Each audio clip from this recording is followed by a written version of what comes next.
All right, I'm recording this video on November the 13th, 2019. I just finished reading and digesting The Great Leads, 6 Easiest Ways to Start Any Sales Message book by Mike Masterson and John Forty.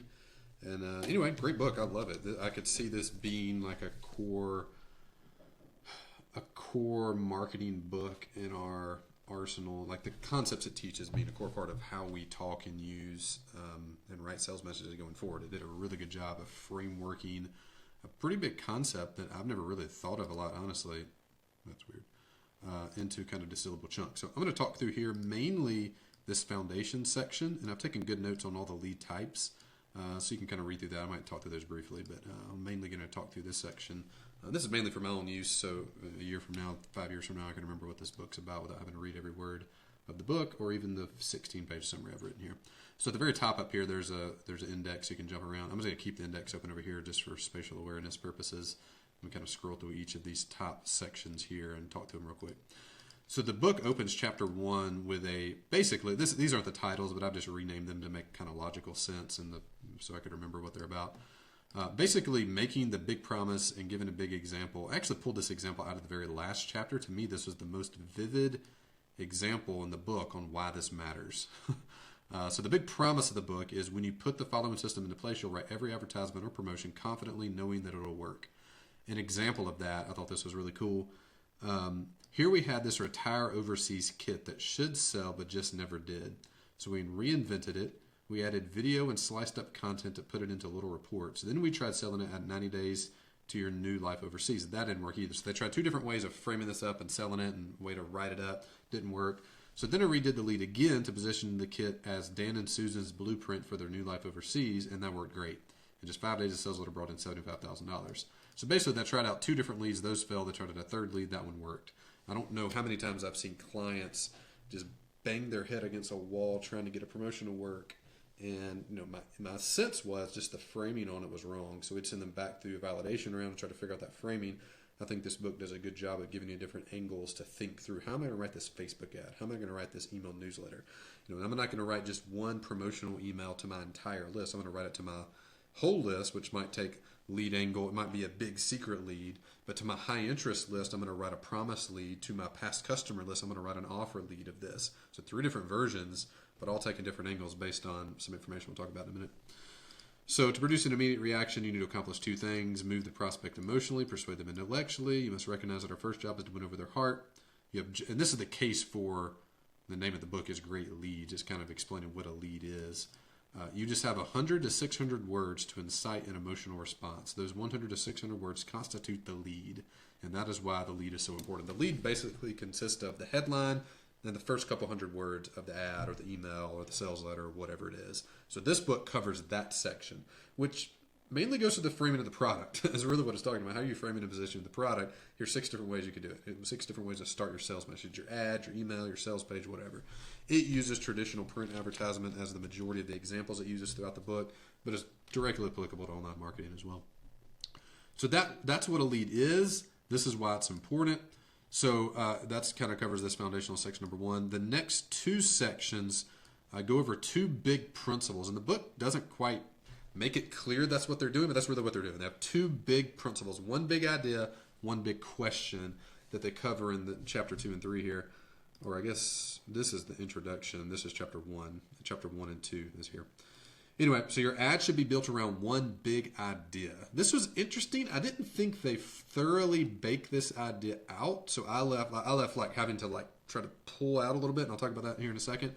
The 1 big question concept was like a totally cool light bulb moment, really well fleshed out. The 1 big idea, not quite as much, but I think it's powerful if I could distill it down for myself. So unless your advertising is built on 1 big idea, it'll pass like a ship in the night. It takes a big idea to jolt the customer out of his indifference. The more points you try to cover, the less effective your ad will be. I gave some grading criteria. How do you know if the idea, if you have 1 idea, is the idea strong? Is it easy to understand? Easy to believe? Lead your ad with 1 and only 1 powerful idea. Make sure the idea creates an emotion, a single emotion, which will compel the reader to respond. Support the idea with 1 engaging story or compelling fact. So I get it. Like, you're supposed to have 1 big idea, but they didn't really teach me how to do that. So I put some examples down here. If you get the book, you can read it. There's a link up at the top. You just Amazon, great lead by Masterson. So here's a couple examples of leads. They say a lead that has multiple ideas. So this would be bad lead. And this is the headline specifically, not the first 600 words. 67 reasons why I would have paid to answer our ad a few months ago. 5 familiar skin troubles. Which do you want to overcome? Have you these symptoms of nerve exhaustion? 161 new ways to a man's heart. Is this fascinating book for cooks? It says those. There's a list of headlines that don't appear at first to fit the single idea theme we're talking about. Oh. Yes, actually, those are actually good ones because there's a single overarching theme those have. So I don't know. They don't give bad examples here, so it's hard to pull. Here's some other examples I gave. The secret of making people like you is the life of a child worth $1 to you. To men who want to quit work someday, when doctors feel rotten, this is what they do. Have you a worry stock? So yeah, those are one single arching idea. I think maybe for me, a good thing to define before I write the ad, before I write the email, before I write the sales page is what is the single big idea I'm trying to communicate here? And then make it... You probably couldn't read a headline and say definitively that's one single idea, but you could read the whole copy, and if the customer can't pull that out or you can't clearly articulate it, there might be a problem. I think that's the basic gist of what it's saying. But don't try to get across this product can grow your email list, launch your product, and do this other thing. Just like it just grows your list, or it just does this. And I think that basic rule, like in our accelerator programs, we have you're going to have one partner committed and said yes to promoting your business. That's the single big idea. Another example would be you're going to have a webinar completely done and confident you can teach it. That's the single big idea that I would be trying to get across in my ad or email or whatever. And exactly how I frame that could change. It could be the sales message could start with 7 mistakes you're making in your webinar presentation. The single big idea is still at the heart of it. I think it doesn't necessarily have to be readily apparent in the headline or offer, although it has to be the heart behind it, and I think it'll come across that way. So that might be my way of applying that. But again, they did a great job of fleshing this out. I'd love to research more on this, see other ways people have done this. All right, second big. So we talked about what is a lead. The next one is one big idea. So principle number 2 is one big question. And this is, I think, the biggest idea in the book. And really, it's borrowed from Breakthrough Advertising by, is that David Ogilvy? Whatever his name is. Anyway, this is a concept, and they gave him credit instead of the book. But the one big idea and one big question before you write a single piece of copy, what's your one big idea? And this one big question is, what do your customers already know? What do your prospects already know? That's an interesting question. I'll give you some meat on that in a minute. So answer the same question, you'll immediately find everything easier. This question matters because, and my highlights are in orange here, just the most important pieces for me. The question matters because it completely changes the way you'll approach and talk to your customer. Everything your prospect knows before you begin your sales pitch will determine not just what you say, but how you say it. And it walks through this sliding scale of awareness level and then ties each lead type that they're going to teach, the 6 different lead types, to one of these, or maps it basically to these awareness levels. So if you think of your most aware person, if your customer has already bought from you, so for us, that might be someone who's already bought an accelerator before. Sell them another accelerator. They're the most aware people. We potentially could use an offer lead, which is specifically tailored for your most aware people. So you don't have to educate them on what an accelerator is or how it works or prove much of anything. Just talk straight to the point. Product aware. They know what you sell, but maybe don't know if it's right for them. Solution aware. They never thought of or heard of, or never bought or heard of your product, but they know that they have that problem. So for us, if we're doing a webinar accelerator, like they know they want a webinar. They know they need one. They don't necessarily know we have a product for it or haven't bought it before or don't know what it does. But they are aware of a solution, that a solution exists for their problem. These people are aware of the product that can solve the problem or the product category that can solve the problem. Problem-aware people aren't aware that there is a solution, but they are personally aware that they have that problem. So let me give you an example. Let's say our webinar accelerator. If they're solution aware, we would talk directly to that. If they're problem aware, we would have to educate them on what webinars do. We have this problem with we have to talk on a problem aware level on our partnership accelerator. Anytime we talk about partnerships, because almost no one is aware of the solution of partnerships, they're aware of the problem that partnerships solve. So we have to use the lead types that speak to problem aware people when talking about the partnership accelerator almost all the time, even if they're repeat buyers, because they're not aware of that particular solution. And then unaware people, that's the biggest one. They don't even know they have a problem. They don't know there's a solution to it. You have to educate them from scratch. We don't necessarily really focus on them at all right now. Although there is the biggest market opportunity for these people as you move down. I like moving from top to bottom down this list as we're writing. So we want to make sure we're always covering the most aware people, product aware people, solution aware people, problem aware people, etc. So let's see. The simple key is that you understand this general concept. Knowing how aware your prospect is will change the conversation. If your person isn't aware of the solution that you're providing, if they know that they need to lose weight, they know, let's take a weight loss example, they know that their health is at risk, but they don't know that they could hire a one-on-one coach to come to their house every day, track what they eat, cook their meals for them, and help them work out. You would have to talk, you wouldn't want to start with that in your sales copy. You'd want to start with the problem that they have and work your way to that. And use lead types, remember headline and first 600 words, that tailored itself to problem-aware people. So by knowing what level of awareness you're writing that ad or email or sales page to, it helps you pick the lead type, which we'll talk about in a minute. You can just select one of these 6 lead types right here. All of them are tailored to one of these levels of awareness. So the big question is, what do our customers know? And then pick the lead type that fits that the best. That's the big idea. I think that's the big idea of the entire book, honestly. And then here's a detailed breakdown of each of those levels. You can read through that.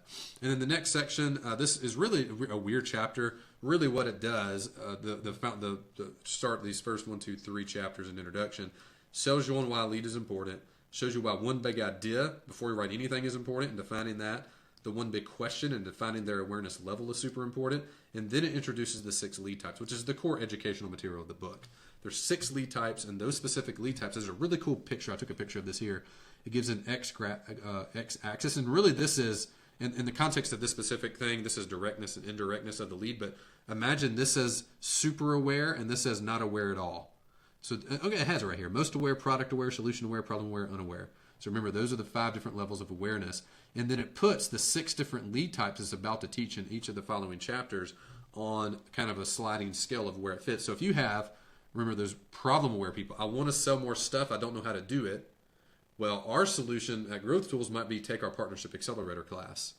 Now, they don't know that's the solution, so we don't want to use a promise lead or an offer lead. We probably want to use like a secret lead or a proclamation lead to fit that well, because these leads won't work as well. If we start with, get the Partnership Accelerator, it's going to be awesome. That would be a promise lead. You'll get 100 new leads. Like, But if we start with a proclamation lead or a secrets lead, proclamation lead might be, this is a terrible one, but it might be, did you know, like 75% of successful businesses use partnerships to generate more sales? Or I don't know, that's a bad lead. But anyway, we can talk about those in a minute. So this is really cool because as you go through these different lead types, and we won't go through these really thoroughly, we'll just talk about them in high level here, and you can read through this. You can really just define what segment of people am I talking to? Am I talking to my high interest list? Am I talking to my past customers? Am I talking to current users? Am I talking to people that have read my last 7 emails? Am I talking to people like, who am I talking to? If it's an email or if it's an ad, who am I targeting with it? And then what's their awareness level? And what lead type do I need to use them based on that awareness level? That's how you start your sales message. So that's the cool concept of the whole book. All right, so let's just talk about these at a high level. So the 6 different lead types. The offer lead, this is the most aware. So we'll try to keep this up so you can kind of look where it goes on the graph of awareness here. The offer lead opens with a deal, invitation that asks them to buy, almost always has guarantees, discounts, premium. It's like 80% off our Partnership Accelerator. That'd be the headline. There's lots of examples. If you click this right here, you can go to the offer lead section, read through all the notes, examples, page numbers, and all that to learn more. The promise lead, so this is getting less aware, but still product aware and most aware in that category. Most common type of lead opens with product's biggest and best claim. Problem solution lead is delay talking about the product and lead off with the prospect's biggest and most emotionally charged issue. Let's look at this for an example in the example section. It gives 5 different versions of this, 5 different types of this. Problem solution lead. So this is one of the more complex ones with variations of it. So read through that. Do I have examples? So here would be an example from the if this then that problem solution. For relief of sinus congestion and cold misery, get this revolutionary 3-layer tablet. No more sore noses. Use gentle Kleenexes. Anyway, read through that. It introduces the problem they're having and gives them a solution, and then segues to the product. The big secret lead teases out a solution to a big problem they have, then reveals the product as a solution. The proclamation lead, this is more indirect. It jars the reader out of a seat with a crazy fact or statement, disarms them with the mention, disarms the mention of the product. I don't know, that reads weird. Anyway, the story lead, very indirect, begins with an engaging story. This quickly transitions to the product. So click through any of these sections to read more thorough explanations. I have my own summary of each of these after them. So story lead, I kind of put my own what they are. I put the book definition of them as well. Who it works best on, a quick highlight summary, a quick summary of how to do it, the highlights of that section, and then an example section where you can cross-reference with the book to see more. Biggest idea of the book. Here's the big idea. Let's go back. How did I phrase this? Principle 2. What do your customers already know? How aware are they? And then pick the lead type that maps to that the best and use that as the start of your ad, email, or sales page.